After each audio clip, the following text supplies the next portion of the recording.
The European Parliament approves a resolution urging the Philippine government to drop all charges against Rappler CEO and executive editor Maria Ressa, former researcher Reynaldo Santos Jr., and the news website's other staff. 626 vote in favor, 7 against, and 52 abstain. In a statement, the EU Parliament says it is, quote, alarmed about the deteriorating level of press freedom in the Philippines and condemns all threats, harassment, intimidation, unfair prosecutions, and violence against journalists, including in the case of Maria Ressa. The EU Parliament says the guilty verdict comes even as Ressa has long been targeted for her criticism of the government's war on drugs and for Rappler's critical reporting on extrajudicial killings. In a speech hours before the voting, EU Parliament member Hannah Newman recalls her conversation with Ressa. And I said, Maria, what can we do as the international community? And she said, you know, Hannah, democracy dies in darkness, so what you should do is shed light on the situation.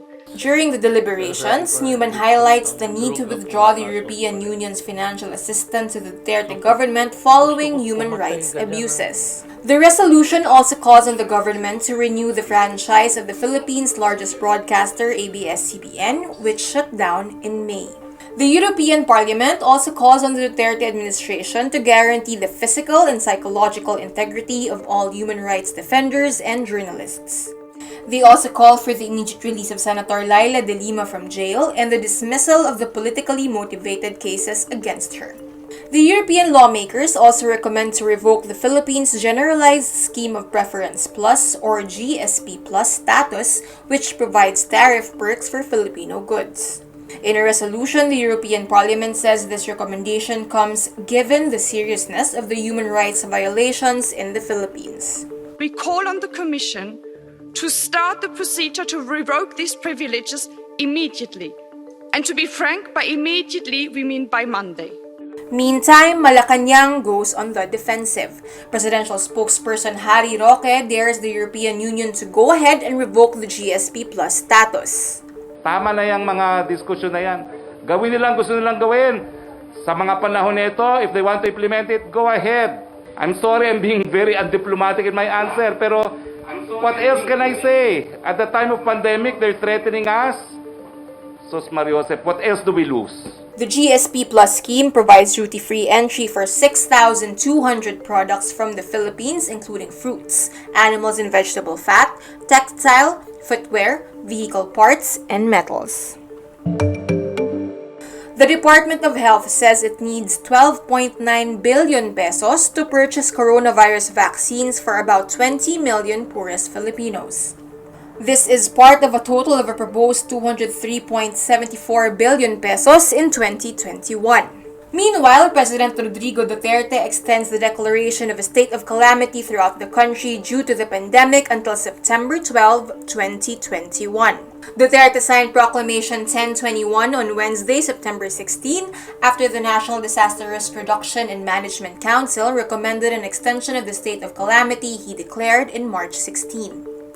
The global pandemic is seen to stretch until at least next year, with cases continuing to rise and the long process it will still take for a safe vaccine to be distributed to a significant number of people.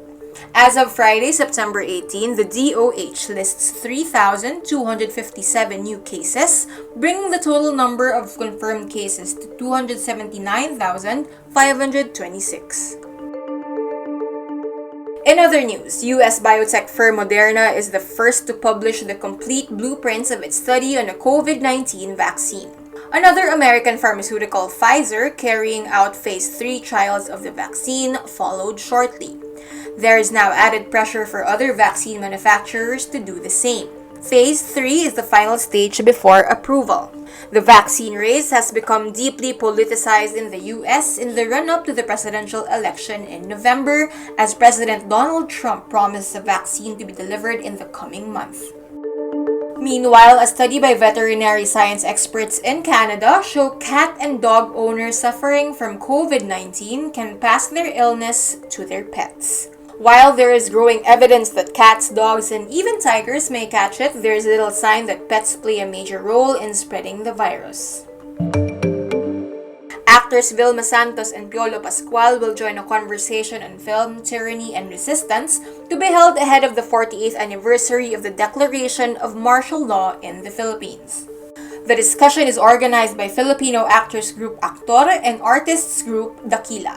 Santos and Pascual starred as mother and son in Dekada 70, the 2002 film adaptation of author Luwalhati Bautista's acclaimed novel about a middle-class family navigating the injustice of that era. Santos also played the title character in Mike De Leon's sister Stella L., an award-winning film about a nun who finds her voice as she speaks out against government injustice. The stars will be joined by director Joel Lamangan, who was imprisoned and tortured for 4 years under the Marcos dictatorship, and actress Glyza De Castro, who starred in the 2018 film Liway as an anti-Marcos activist living in a prison camp with her young son. Bautista and screenwriter Ricky Lee will also be part of the panel. The conversation will be moderated by historian Xiao Chua and writer Lord De Vera. The discussion will go live on Sunday, September 20 from 2 to 4 p.m. on the Facebook pages of Actor, Dakila, and the Regional Filmmakers Network. Twitter says it is tightening security of high-profile accounts ahead of the U.S. presidential election. In a blog post, Twitter says it will implement tighter detection of suspicious activity and ramp up defenses against hackers from taking over accounts. Twitter maintained that it is focused on keeping high-profile accounts on Twitter safe and secure during the 2020 U.S. election.